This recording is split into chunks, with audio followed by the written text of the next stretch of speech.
لا حول ولا قوة إلا بالله العلي العظيم. أعوذ بالله السميع العليم من الشيطان الرجيم.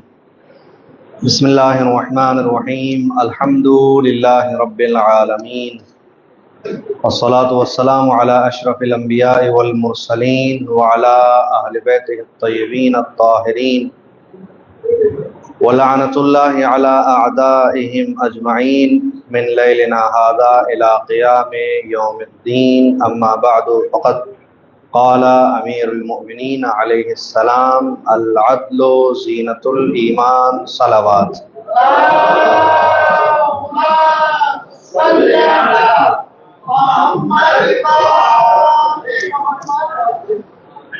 الحمدللہ ماہ مبارک رمضان کی برکتوں میں سے ایک برکت اس وقت کی رات کے اس پہر میں یہ خوبصورت نشست اس کی توفیق سے ہے۔ اس سے پہلے ہم لوگ بات کر رہے تھے، اللہ نے ہم سب کو پیدا فرمایا، انسان بنایا، سب سے عظیم مخلوق قرار دیا۔ مخلوق تو بہت ہے، مگر سب سے عظیم، سب سے بلند، سب سے بالا، سب سے اہمیت کا حامل اللہ نے انسان کو بنایا۔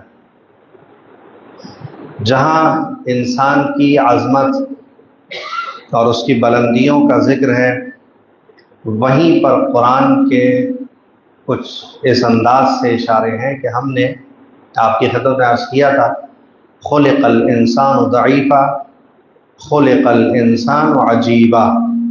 یہ انسان جسے ہم نے اتنا مضبوط بنایا، اتنا بلند بنایا، اتنا ہوشیار بنایا، اتنا مضبوط ساخت پر پیدا کیا کہ اس کے مد مقابل کوئی نہیں ہے، ان تمام چیزوں کے باوجود یہ انسان عجیب ہے، ان تمام صفات کے باوجود یہ انسان ضعیف ہے۔ عجیب کیسے ہے؟ عجیب ایسے ہے کہ جب اس انسان کو اپنا ذاتی طور پر کسی بھی انداز میں کہیں پر بھی کوئی فائدہ دکھائی دیتا ہے تو اس کا چہرہ حشاش و بشاش ہوتا ہے، کھلا ہوا ہوتا ہے، مسکراتا ہوتا ہے۔ اس کو اپنی قسمت کے خوش قسمت ہونے پر ناز ہوتا ہے، لیکن وہیں اگر اسے ذرا تکلیف ہوتی ہے تو اس کا چہرہ پل بھر میں بدل جاتا ہے۔ ایک انسان جسے بہت سی خوشیوں اور انعامات اور گفٹس کے پیغامات کے ساتھ آپ نے انوائٹ کیا، جب وہ آپ کی خدمت میں پہنچا تو بہت مسکراتا ہوا تھا، بہت اچھا چہرہ تھا۔ جیسے ہی پہنچا آپ نے اس کے منہ پہ اس کا ایک عیب، اس کی ایک ایسی برائی ایک دم سے پیش کر دی، تو اس کا چہرہ بدلنے میں 1 سیکنڈ لگتا ہے، 1 سیکنڈ بھی شاید نہیں لگتا۔ اتنا عجیب ہے یہ انسان، ضعیف اتنا ہے کہ یہ انسان جو اپنی قدرت، اپنی طاقت، اپنے ہاتھ پیروں کی صلاحیت کی بنیاد پر جتنی اکڑ، جتنا تکبر، جتنا ایٹیٹیوڈ رکھتا ہے، ذرا سا آپ کے ایک درد اٹھتا ہے اور آپ اپنے ساری قوت و طاقت کو ایک طرف رکھ دیتے ہیں، اور اس دماغ کے اندر جس کے لیے میں نے آپ کی خدمت میں عرض کیا کہ اتنا وسیع ہے، اتنا شارپ ہے، اتنا تیز ہے کہ یہ ایک پورا راؤنڈ گھماتا ہے ایک لمحے میں اور آپ کو سب یاد آنے لگتا ہے. ایک ذرا سا دل میں درد اٹھنے کی دیر ہے، بس ایک ذرا سی تکلیف ہونے کی دیر ہے کہ آپ کو آپ کی ساری کہانی یاد آ جاتی ہے، سب یاد آ جاتا ہے. اب یاد آ جاتا ہے کہ کس کے حق میں ظلم کیا ہے، کس کے ساتھ انصاف کیا ہے، کس کے ساتھ انصاف نہیں کیا ہے. وہ عدل جسے اللہ نے قائم کرنے کی ہمیشہ اپنے خاصانے اور اپنے اسپیشل بندوں کے ذریعے ہمیں نصیحت دی ہے. وہ خاصان خدا، وہ اللہ کے اسپیشل نمائندے جو ہمیں نصیحت کرتے رہے ہیں، وہ ہمیں اپنے اندر سے شروع کرنا ہے، اپنے نفس سے شروع کرنا ہے. یہ عدل اللہ کے اندر پایا جاتا ہے، اور وہ صفات، وہ کوالٹیز جو اللہ میں پائی جاتی ہیں، اگر کسی بندے میں پائی جائیں تو اللہ اسے بہت پسند کرتا ہے. فرق یہ ہے کہ اللہ سبحانہ و تعالی اس کی صفات اور اس کی ذات ایک ہے. جو کوالٹیز، جو صفتیں اللہ کے اندر پائی جا رہی ہیں، وہ اس سے کبھی الگ نہیں ہوتی ہیں. اگر اللہ عادل ہے تو ہمیشہ سے عادل ہے، جب تک رہے گا عادل رہے گا. اللہ ظالم نہیں ہے، ہمیشہ سے ایسا ہی ہے اور ہمیشہ ایسا ہی رہے گا. لیکن ہم بندے، ہماری صفتیں، ہمارا علم، ہمارا ہنر، ہم سے متصف اور ملنے والی جتنی بھی صفات ہیں وہ ہماری ذات کے اندر انکلوڈ نہیں ہیں، ہمارے انسان ہونے کا پارٹ نہیں ہیں. جیسے ہمارا ہاتھ ہمیشہ ہمارے ساتھ ہے، ہم نیکی کریں تو بھی ہاتھ ہمارے ساتھ ہے، ہم بدی کریں، برائی کریں تو بھی یہ ہاتھ ہمارے شریر سے ملا ہوا ہے. ایسے ہی اسی ہاتھ کی طرح یہ ساری کوالٹیز، یہ ساری صفتیں ہمارے ساتھ ہمیشہ نہیں ہیں. ایک انسان جو پہلے عالم نہیں تھا، اس نے 20 سال علم حاصل کیا، اب وہ عالم ہو گیا. یعنی علم اس کی ذات کے اندر نہیں پایا جا رہا تھا، پہلے علم اس کے پاس نہیں تھا، اب علم اس کے پاس آ گیا ہے. پہلے ایک کارپینٹر کے پاس یہ ہنر نہیں تھا، اس نے اس ہنر کو سیکھا تو 2 سال میں یہ ہنر اس کے پاس آ گیا ہے. مثال کے طور پر ایک بچہ جس نے ابھی بزنس میں قدم رکھا ہے، ایک نیا فریش لڑکا جسے النگ سے مال اٹھانے اور فروخت کرنے کے بارے میں کوئی معلومات نہیں تھی، کوئی ہنر نہیں تھا، اس نے تجربہ حاصل کیا، دھیرے دھیرے اس کو یہ ایسا ہنر آیا کہ وہ ایک مارکیٹ میں اچھا بزنس مین کہلانے لگا. خلاصہ یہ کہ جتنی صفتیں ہمارے پاس ہیں وہ ہمارے پاس ہمیشہ نہیں ہیں، بدلتی رہتی ہیں، کبھی ہیں اور کبھی نہیں ہیں. مگر اللہ سبحانہ و تعالیٰ کے جو بھی صفات ہیں وہ اللہ کی ذات کے اندر ہمیشہ ہیں. لیکن اللہ کے ان صفات میں کوئی ایک صفت بھی اگر بندے کے اندر پائی جاتی ہے تو اللہ اس بندے کو بہت پسند کرتا ہے. ان اللہ جمیل و یحب الجمال، اللہ جمیل ہے اور جمال کو پسند کرتا ہے. اللہ کے سلسلے میں آپ کہتے ہیں عیبوں کو چھپانے والا ہے، اگر کوئی بندہ کسی کے عیب چھپاتا ہے تو اللہ بہت پسند کرتا ہے. اللہ غفار ہے، بخشنے والا ہے، اگر اللہ کا کوئی بندہ کسی بندے کو معاف کر دیتا ہے تو اللہ کی اس صفت کو اس نے فالو کیا ہے، اللہ اسے بہت پسند کرتا ہے. اللہ عادل ہے، اگر کوئی بندہ کسی کے ساتھ عدل کرتا ہے، انصاف سے پیش آتا ہے تو پروردگار عالم اسے بہت پسند کرتا ہے، بہت پسند کرتا ہے. اللہ سبحانہ و تعالی کسی کی محنت کو رائیگاں نہیں جانے دیتا. اگر آپ اپنی جگہ پر صحیح ہیں اور صحیح سے کام کر رہے ہیں تو اللہ آپ کی محنت کو کبھی بھی برباد نہیں کرتا. ایک معیار ہے، انسان کامیاب ہو گیا یا انسان ناکام ہو گیا، اس کا معیار کیا ہے؟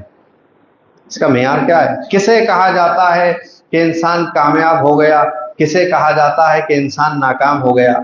ضروری نہیں ہے کہ ایک انسان کے پاس بہترین گاڑی اور بہترین گھر اور اس کے اچھے تعلقات اور ایک اچھا بزنس اس کے پاس ہے، مگر سکون اور اطمینان اس کے پاس نہیں ہے، کچھ بھی نہیں ہے۔ ایک وہ مزدور انسان جو گھر سے صبح ناشتے کے بعد نکلتا ہے اور دن بھر مزدوری کرنے کے بعد ایک 500 یا 800 روپے اسے حاصل ہوتے ہیں، مگر اپنے گھر میں بہت چین اور اطمینان کی نیند سوتا ہے، اسے رات کو سوتے ہوئے جھٹکے نہیں لگتے، اسے ٹینشنز نہیں ہوتی، اسے فکر نہیں ہوتی، اسے پریشانی لاحق نہیں ہوتی، بہت سکون کی نیند سوتا ہے۔ پتہ یہ چلا کہ آپ کا سکون، آپ کا اطمینان، آپ کی یہ پوری نیند، جن سب کے نہ ہونے کی وجہ سے آپ ڈپریشن کا شکار ہو رہے ہیں، آپ اسٹریس میں جا رہے ہیں، یہ ساری چیزیں پیسے سے حاصل نہیں ہوتی ہیں۔ اگر یہ سب پیسے سے حاصل ہوتا تو کوئی بھی صاحب ثروت انسان، کوئی بھی پیسے والا انسان سکون سے خالی نہ ہوتا۔ ہر اس انسان کے جس کے پاس پیسہ ہے سکون ہوتا، ہر اس انسان کے پاس جس کے پاس دولت ہے اطمینان ہوتا، لیکن ایسا ہم پریکٹیکلی دیکھ نہیں رہے ہیں، عملی طور پہ ایسا دیکھنے میں نہیں آ رہا ہے، بلکہ دیکھنے میں یہ آ رہا ہے اس کے اپوزٹ۔ اگر آپ دیکھیں، جس کے پاس جتنا کم پیسہ ہے اس کے پاس اطمینان زیادہ دکھائی دے رہا ہے۔ ایک چھوٹی سی مثال آپ کی خدمت میں عرض کروں، میں نے بتایا تھا کہ امام نے فرمایا تجارت کرنا چاہیے، تجارت کرنے سے عقل بڑھتی ہے۔ میں ہمیشہ ایک تجارت کا پہلو دیکھتا تھا اور سوچتا تھا۔ میں دیکھتا تھا ایک سڑک کے کنارے ایک شخص جو ایک چادر سی بچھا کر چھوٹی چھوٹی چیزیں بیچتا، بہت غور سے سنیے گا میری بات۔ ایک سڑک کے کنارے، یہ ہر شہر میں دیکھا ہم نے، انڈیا کے باہر دوسرے ممالک میں بھی دیکھا، ہندوستان کے مختلف شہروں میں دیکھا، چھوٹے شہر، قصبے، بڑے شہر، گاؤں، سب جگہ یہ ہے۔ ایک انسان سڑک کے کنارے ایک چادر بچھا کر ایک تھوڑا سا سامان لے کر بیٹھا ہے اور اسے فروخت کر رہا ہے۔ اس کے سامان کو کئی بار کھڑے ہو کے میں غور کرتا تھا، جب تک میں نے اصول کافی میں تجارت کے چیپٹر میں یہ حدیثیں نہیں پڑھی تھیں تجارت کے بارے میں، تب تک میں یہ کام کرتا تھا۔ اس کے بعد مجھے اس کا جواب مل گیا اور میں نے یہ کام چھوڑ دیا۔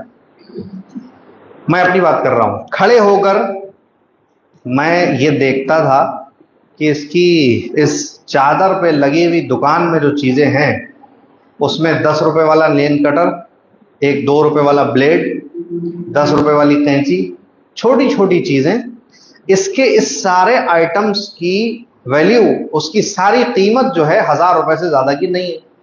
یہ یہاں صبح سے شام تک بیٹھتا ہے اور دن بھر اس چادر پہ اپنی لگی ہوئی دکان سے کیا فروخت کرتا ہوگا، کیا بیچتا ہوگا؟ 1000 روپے کا تو ٹوٹل سامان ہے، اور اس میں سے جو بیچ رہا ہوگا اس میں پروفٹ کتنا ہوگا؟ یہ میرے ذہن میں سوال آتا تھا۔ میری بات پہنچ رہی ہے؟ ایک انسان کی جس کی پوری دکان کی قیمت 1000 روپے سے زیادہ نہیں، 1000 روپے کے اندر کا سامان لے کے بیٹھا ہے، جس میں سے سارا سامان اس کا بک نہیں جانا ہے دن میں، اس میں کتنے کا سامان اس نے بیچا ہوگا؟ فور ایگزامپل، اگر اس نے 250 کا سامان بیچا ہے، اس میں سے پروفٹ کتنا ہے؟ عقل اس بات پہ حیران ہوتی تھی کہ دن بھر بیٹھ رہا ہے، لے کے کیا جاتا ہے گھر پہ؟ مگر جب تجارت کے چیپٹر میں ان حدیثوں کو پڑھا کہ تجارت کرنے سے عقل بڑھتی ہے، مولا نے فرمایا کہ تجارت تم کرو، برکت ہم دیں گے، تجارت تم کرو، اس کا صلہ اللہ تمہیں دے دے گا، بہت سا ایک چیپٹر ہے پورا، بہت ساری حدیثیں، اور وہ گفتگو اطمینان اور سکون کی جو میں نے آپ کے سامنے پیش کی، تو مجھے اس کا جواب ملا کہ یہ پروفٹ کتنا لے جاتا ہے نہیں معلوم ہے، مگر اتنا سمجھ میں ضرور آتا ہے کہ یہ اپنے گھر اطمینان اور سکون لے کر جاتا ہے۔ یہ جاتا ہوگا اپنے گھر، سکون سے سوتا ہوگا، سکون سے سوتا ہوگا۔ کیا وجہ ہے، کیا ریزن ہے کہ آج ہم رات میں 1 بجے سے پہلے سو ہی نہیں پا رہے ہیں؟ میں ان جوانوں کی بات نہیں کر رہا ہوں جو انسٹاگرام اور یوٹیوب کی ریلز کو اسکرول کرنے میں اپنے رات کے 1 سے 2 بجا دیتے ہیں، وہ تو ماشاءاللہ ابھی جب انہیں سمجھ میں آئے گا تو متوجہ ہو جائیں گے۔ مولا نے فرمایا الناس نیامن، لوگ ابھی سو رہے ہیں، غفلت میں ہیں۔ کب اٹھیں گے؟ کب اٹھیں گے؟ جب مر جائیں گے تب اٹھیں گے۔ کیا فرمایا؟ جب مر جائیں گے تب اٹھیں گے۔ پتہ یہ چلا کہ سکون اور اطمینان پیسے سے حاصل نہیں ہوتا ہے، صحیح ہے، پیسے سے حاصل نہیں ہوتا ہے۔ ایک صحیح انداز اور ایمانداری کے انداز میں کوئی بھی کام کرنے کے لیے گھر سے باہر نکلیں گے تو آپ کو سکون حاصل ہو جائے گا۔ لوگ طرح طرح کے عمل کرتے ہیں کہ ہمیں امام سے ملاقات کرنا ہے، ہمیں امام سے ملاقات کرنا ہے۔ کس کی اب یہ سوال یہاں کیا جائے، کس کی خواہش نہیں ہوگی امام سے ملاقات کرنے کی؟ ہر آدمی بولے گا امام سے ملاقات کرتے ہیں، جبکہ آپ کو پتا ہے کہ امام کا شخص غائب نہیں ہے، امام کی شخصیت غائب ہے۔ یعنی امام کے ظہور کے بعد بہت سارے لوگ یہ کہیں گے کہ ارے ان کو تو ہم نے فلاں درس میں دیکھا تھا، ان کو تو ہم نے فلاں مجلس میں دیکھا تھا، یہ امام ہے، ہمیں معلوم نہیں تھا یہ امام ہے۔ یعنی امام کا چہرہ دیکھ کر لوگ یہ کہیں گے اس چہرے کے انسان کو تو ہم کئی بار دیکھ چکے ہیں، اس انسان کو تو ہم کئی بار دیکھ چکے ہیں۔ ایک شخص ہے، عمل کرتا ہے، مشہور ہے، مسجد سہلہ میں آ کے اس نے عمل کیا، اور 40 دن جب عمل کے ہوئے تو آخری دن اسے اس بات کا انتظار ہے کہ آج تو امام سے ملاقات ہو جائے گی۔ عمل کیا، کوئی ملاقات نہیں ہے، کوئی آواز نہیں ہے۔ جانے لگا تو ایک آواز آئی کہ اگر امام سے ملاقات کرنا چاہتے ہو تو فلاں جگہ پر پہنچ جاؤ۔ اس کے پاس کرائے کے بھی پیسے نہیں تھے اس شہر میں جانے کے لیے جہاں کا اسے اشارہ اس آواز میں ہوا تھا۔ انتظام کیا اور یہ اس شہر میں پہنچ گیا۔ دور سے دیکھتا ہے کہ ایک جگہ کے اوپر ایک لوہار جو لوہے کا کام کرتا ہے بیٹھا ہوا ہے، تالے کی چابی بنا رہا ہے۔ کالا سا انسان دھوپ میں بیٹھ کے کام کر رہا ہے۔ اس کے پاس ایک بہت نورانی شخصیت بیٹھی ہے۔ اسے دیکھ کے احساس ہو گیا کہ یہ امام ہے۔ بہت تیزی سے دوڑ کر قریب جانا چاہتا ہے تو امام نے دور سے اشارہ کیا خاموش بیٹھ جاؤ اور دیکھو کہ یہاں پر کیا ہوتا ہے۔ میں آپ کو بتا رہا ہوں کہ سکون اور اطمینان کیسے حاصل ہوتا ہے۔ دیکھتا ہے لوگ آ رہے ہیں اپنا کام لے کے اور یہ کام کر کے دے رہا ہے۔ ایک بوڑھی عورت اپنے ہاتھ میں ایک تالا لیے ہوئے حاضر ہوتی ہے اور اس لوہار کے جس کے پاس امام بیٹھے ہوئے ہیں اس سے یہ کہتی ہے کہ یہ بیچنا چاہتی ہوں، کئی لوگوں کے پاس گئی ہوں اور مجھے 2 درہم کی ضرورت ہے۔ 2 درہم یا 2 دینار، 2 دینار میں بیچنا چاہتی ہوں۔ سب اس کی قیمت 1 دینار لگا رہے ہیں، کوئی 1.5 دینار لگا رہا ہے، مگر مجھے 2 دینار کی ضرورت ہے۔ کوئی اسے خریدنے کو تیار نہیں۔ اس نے، امام بیٹھے ہوئے ہیں، اس نے اس تالے کو لیا اور دیکھا اسے الٹ پلٹ کے، کہا کہ اگر 1 دینار دے کر آپ مجھ سے اس کی چابی بنوا لیں تو یہ 4-5 دینار میں بک جائے گا۔ اس خاتون نے کہا کہ میرے پاس تو 1 بھی دینار نہیں ہے، میں تو 2 دینار میں سے بیچنا چاہتی ہوں، اگر میرے پاس پیسے ہوتے تو میں اس کو کیوں بیچتی، یہ 2 دینار میں مجھ سے خرید لو۔ جب اس خاتون نے یہ کہا تو اس نے کہا کہ ٹھیک ہے، اس کی قیمت جو ہے 3.5 دینار ہے، میں چابی بنا کے اسے بیچ دوں گا۔ غور کر رہے ہیں آپ؟ وہ خاتون جو اس تالے کو 2 دینار میں بیچنے کے لیے الگ الگ کئی دکانداروں کے پاس گئی اور کسی نے 2 دینار اس کی قیمت نہیں لگائی، یہ شخص اپنی طرف سے اس پرانے اور خراب تالے کی قیمت 3.5 دینار لگا رہا ہے اور یہ کہہ رہا ہے کہ میں چابی بنا کے اسے 5 دینار میں نکال دوں گا۔ خاتون بہت خوش ہو گئی اور اس نے وہ سودا کیا اور یہ کہ دعا دیتی ہوئی چلی گئی۔ اب امام نے وہ دور سے جو آیا تھا ملاقات کرنے کے لیے اسے آواز دے کے کہا کہ اگر ہم سے ملاقات کرنا چاہتے ہو تو ایسے ایماندار ہو جاؤ، ہم خود تمہارے پاس آئیں گے۔ اب یہ کوئی قصہ کہانی نہیں ہے، اس کے اندر کا جو درس ہے، جو عبرت ہے، جو سبق ہمیں مل رہا ہے وہ کیا مل رہا ہے کہ آپ کا کام، آپ کی جاب، آپ کا بزنس، وہ جو بھی ہے A to Z، وہ چھوٹا ہے یا بڑا ہے، سب سے ضروری ہے اس کے اندر اطمینان اور سکون حاصل کرنے کے لیے کہ وہ ایمانداری کی بنیاد پر ہونا چاہیے۔ اگر آپ ایماندار ہیں، عدالت پسند ہیں، انصاف پسند ہیں، عدل سے کام لے رہے ہیں، تو آپ کو آپ کے کام میں، آپ کے بزنس میں سکون ملے گا۔ رزق حلال سکون کا باعث ہوتا ہے، سکون کا ذریعہ ہوتا ہے۔ رزق حلال سکون کا ذریعہ ہوتا ہے۔ کئی بار ہم دیکھتے ہیں ہمارے سماج میں، معاشرے میں کچھ باتوں کو ہم اچھی طرح سے سمجھ رہے ہوتے ہیں، اللہ اکبر، اس انسان کو اللہ نے جو عقل دی ہے یہ طوفان ہے۔ یہ جو عقل ہے نا، یہ بہت کمال کی چیز ہے، بہت کمال کی چیز ہے۔ اس کا درجہ بسا اوقات ایسا ہوتا ہے کہ جس کے پاس آپ سوال پوچھنے آئے ہیں اس سے زیادہ علم اور عقل آپ کی چلنے لگتی ہے۔ عقل ہے، اس میں کسی عمر کا کوئی اس انداز سے لحاظ نہیں ہے کہ آپ اگر 20 سال کے ہیں تو آپ کی عقل کم چلے گی۔ ضروری نہیں ہے کہ ایک 35 سال 35 ایئرس والے کی عقل آپ سے زیادہ چلے گی۔ کسی کی عقل کہیں بھی پہنچ سکتی ہے، پہنچا سکتی ہے۔ لیکن کئی بار ایسا ہوتا ہے کہ ہم جس چیز کے بارے میں سوال کر رہے ہیں، یہ ابھی پیچھے حدیث لکھی ہے، کیا لکھا ہے پیچھے؟ میرے پیچھے حدیث لکھی ہے، کیا لکھا ہے؟ فَاسْأَلُوا أَهْلَ الذِّكْرَ إِن كُنتُمْ لَا تَعْلَمُونَ۔ اہل ذکر سے معلوم کریے، اہل علم سے معلوم کریے، اہل معرفت سے معلوم کریے۔ کون سی چیز معلوم کرنا ہے؟ جسے آپ نہیں جانتے ہیں، اور جسے جانتے ہیں وہ معلوم نہیں کرنا ہے۔ جسے جانتے ہیں وہ معلوم نہیں کرنا ہے۔ لیکن کئی بار ایسا ہوتا ہے کہ مولانا صاحب کے پاس آپ آتے ہیں ایک ایسا سوال لے کر جس کا جواب پہلے سے کم 4-5 لوگ آپ کو دے چکے ہیں، مگر آپ کے ذاتی فائدے سے ٹکراتا ہوا جواب ابھی تک آپ کو نہیں ملا۔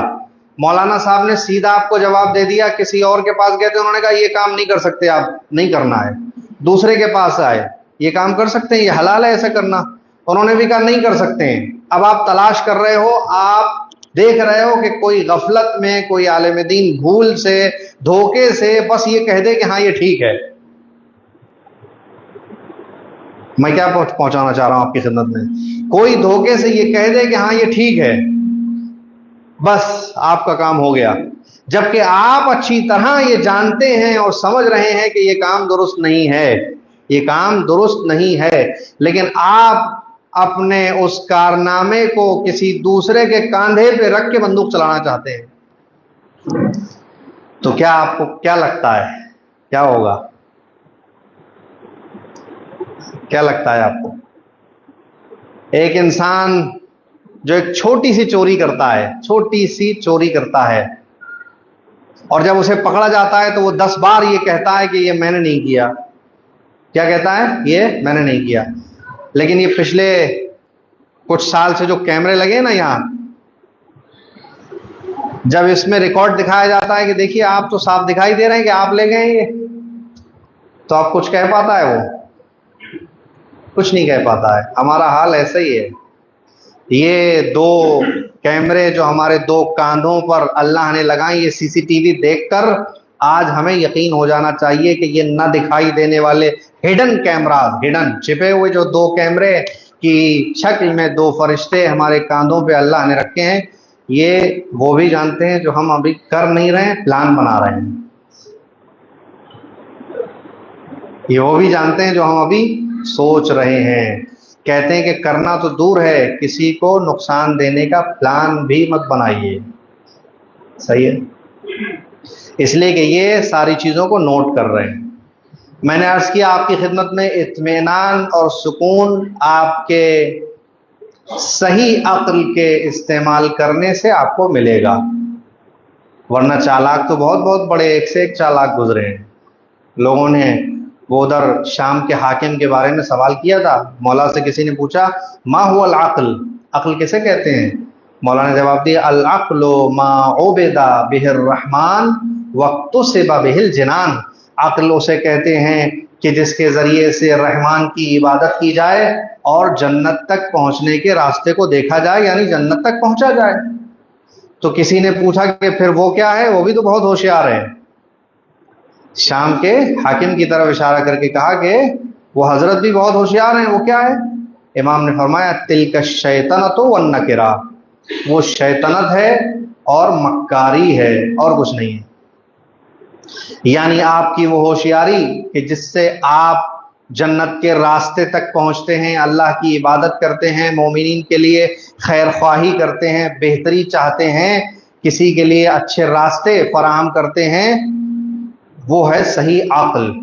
اس کے اپوزٹ اگر آپ استعمال کرتے ہیں کہ اپنی چالاکی اور ہوشیاری سے کسی کو نقصان پہنچانا، کسی اپنے قریبی آدمی کے فائدے کے چکر میں کسی دوسرے کو نقصان کر دینا، یہ یاد رکھیے گا عقل نہیں ہے، یہ شیطنت ہے اور یہ مکاری ہے۔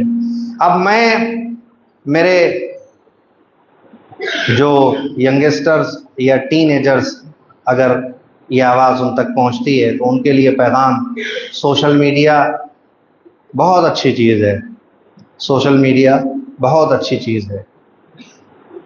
کل کسی سے بات نکلی تو میں نے کہا تھا چاقو اچھی چیز ہے، گھر میں اس سے نیمبو کاٹا جاتا ہے، سبزی کاٹی جاتی ہے، لیکن اگر کسی کا ہاتھ کاٹ دو تو بہت خراب چیز ہے۔ سوشل میڈیا انسان نے جتنی ترقی کی ان اچھی ترقیوں میں سے ایک اچھی ترقی ہے سوشل میڈیا، جس سے آواز کہیں سے کہیں پہنچ رہی ہے، جس سے آپ کا ایک پیغام کہیں سے کہیں پہنچ رہا ہے۔ آپ اگر بہت اچھے ٹیوشن کو، بہت اچھے کسی کتاب کو، بہت اچھے کسی لیکچر کو وہاں پریزنٹ ہو کر نہیں پڑھ سکتے، سوشل میڈیا فری میں آپ کے ہاتھوں میں دے دے گا، سوشل میڈیا فری میں گھر بیٹھے آپ کو دے دے گا۔ لیکن جہاں یہ اپنی تمام اچھائیوں کے ساتھ اچھا ہے، وہیں اس کی بہت زیادہ بڑی بڑی برائیاں بھی ہیں۔ ڈیپینڈ کرتا ہے کہ آپ جو ہے وہ کس طرح اسے استعمال کریں گے۔ اسٹیٹس لگانے میں آج ہم بہت ماہر ہیں، اسٹیٹس بہت جلدی سے ہم لگاتے ہیں، تو اسٹیٹس لگانا بہت اچھی چیز ہے، مگر اسٹیٹس پہلے بنا لیجئے پھر لگائیے۔ اسٹیٹس اپنا پہلے بنائیے پھر اسٹیٹس لگائیے۔ اسٹیٹس یعنی ہماری حیثیت، اسٹیٹس یعنی ہمارا وقار، اسٹیٹس یعنی ہم کیا کرتے ہیں۔ پہلے ایک اچھا کیریئر بنائیے، اس کے بعد اسٹیٹس پہ آئیے کہ ہم نے یہ کیا ہے۔ بہت سے افراد بنا ضرورت اسٹیٹس پر ایسی باتیں شو کرتے ہیں جن کی کوئی ضرورت نہیں ہے، کوئی ضرورت نہیں ہے۔ آپ کب کہاں جا رہے ہیں، آپ کیا کر رہے ہیں، آپ کو ضرورت نہیں ہے کہ آپ اپنے واٹس ایپ کے 500 کانٹیکٹس میں شو کریں کہ میں نے کیا کیا، کوئی ضرورت نہیں ہے۔ پیغمبر کی حدیث ہے، آپ نے ارشاد فرمایا، حضرت محمد مصطفیٰ صلی اللہ علیہ وآلہ وسلم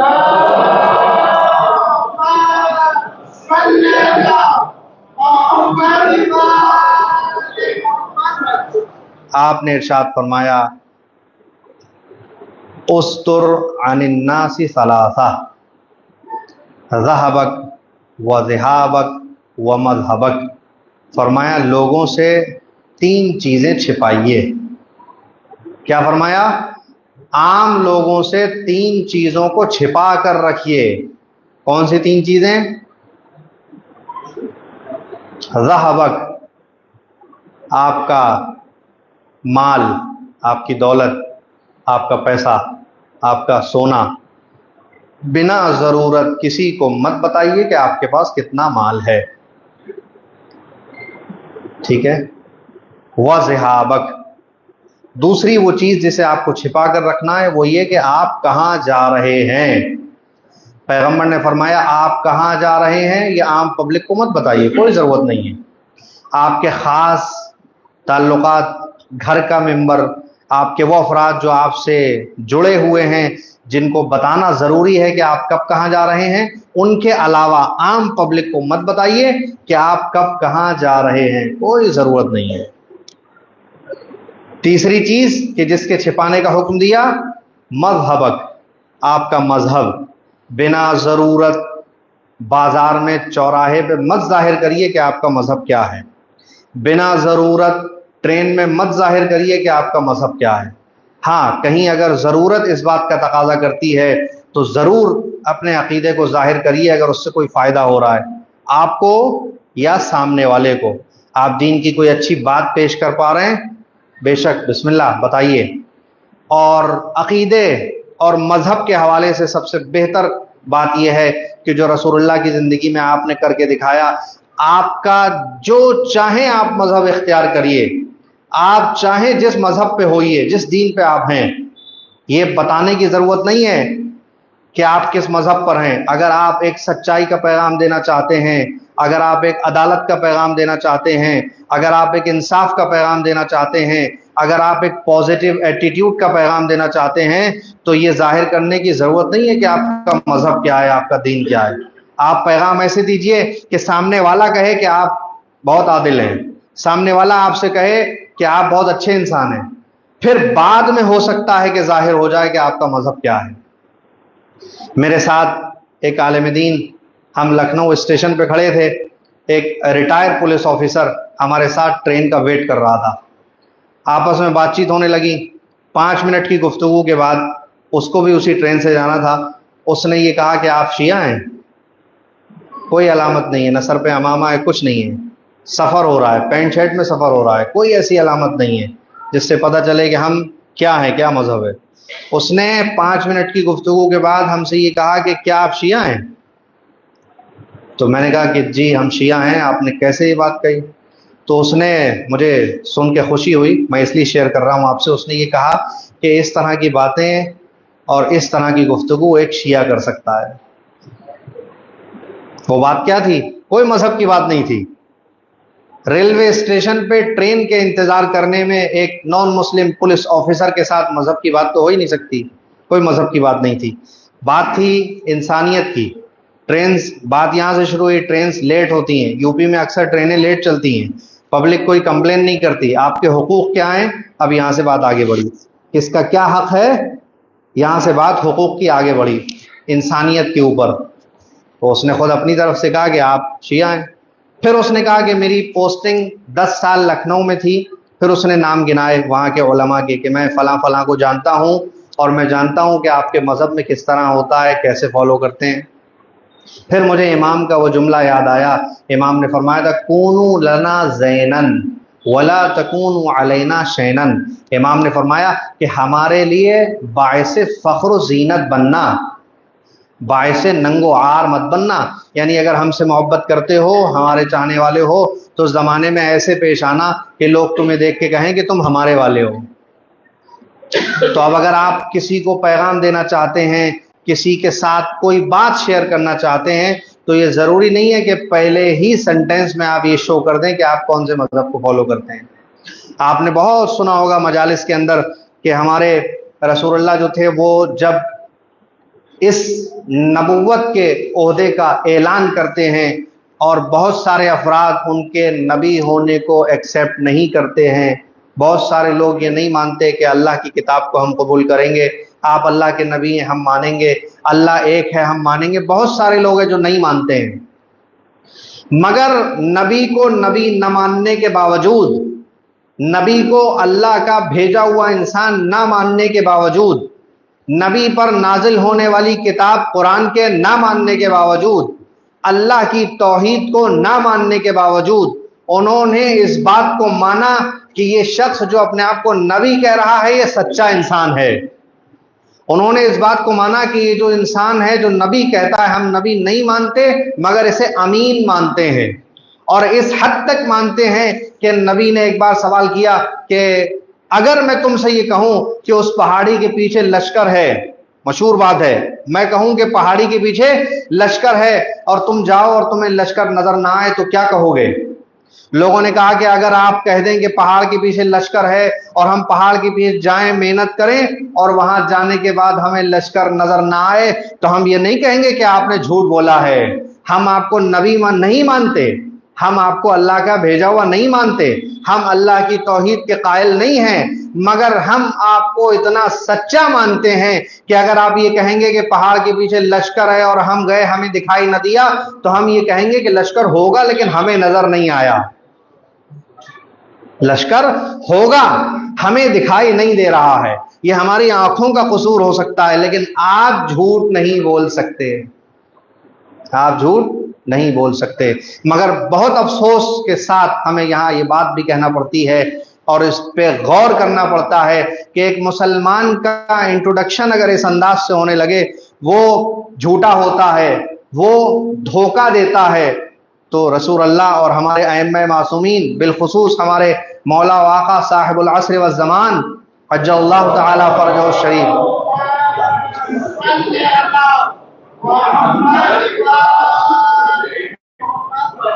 ایک انسان کے اسلام اور ایمان کے ساتھ اگر یہ پیغام پہنچ رہا ہے تو کیا گزرتی ہوگی ان کے اوپر. ہمارے اعمال ہمارے آقا و مولا کی خدمت میں پیش کیے جاتے ہیں نا.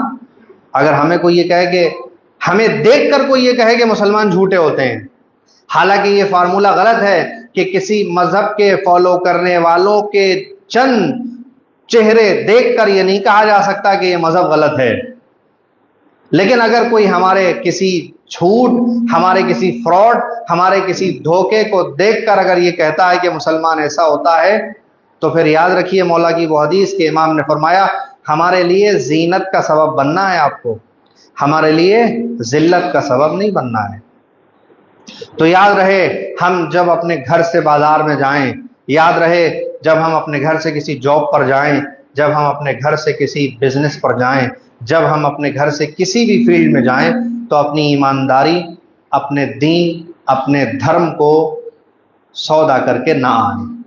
ہو سکتا ہے کہ ہمیں پیسے کم ملیں گے سچ بولنے میں، ہو سکتا ہے بزنس میں منافع کم ہوگا سچ بولنے میں، ہو سکتا ہے ہماری سیلری بہت جلدی انکریز نہیں ہوگی اگر ہم اسے مسکا نہیں لگاتے، اگر ہمیں جھوٹی باتیں اسے نہیں سکھاتے تو ہماری ایک لمیٹڈ سیلری کے اندر ہمیں ورک کرنا پڑے گا، بہت پاسبل ہے.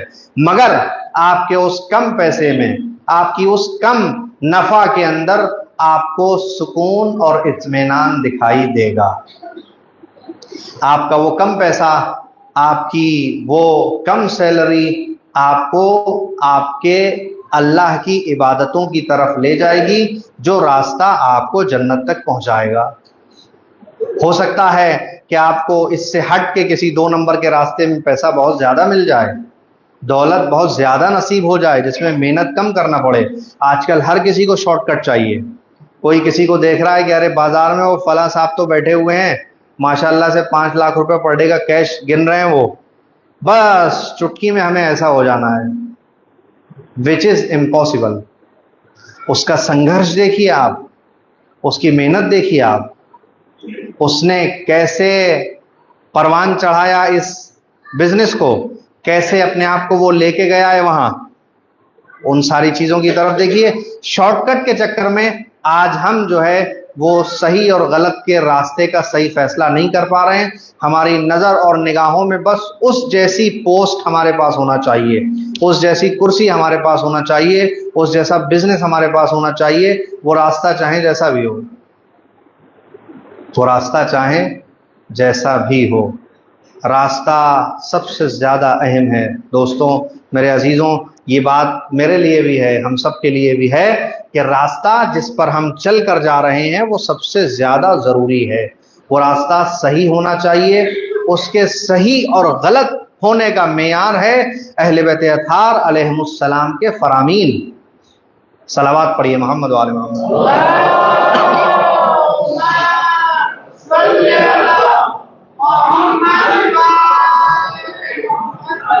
کہ جس راستے پر چلنے کا انہوں نے حکم دیا ہے اس راستے پر چل کے ہمیں روزی حاصل کرنا ہے.